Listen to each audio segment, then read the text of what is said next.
How to remove phone number from your Facebook account. So hello guys, welcome back to my YouTube channel. In this quick tutorial I'll be showing you how you can easily remove your phone number from your Facebook account.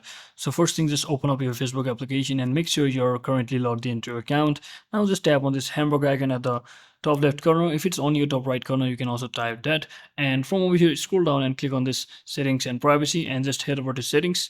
So once you're inside your settings, just tap on this more account center, and from over here scroll down and click on this personal details.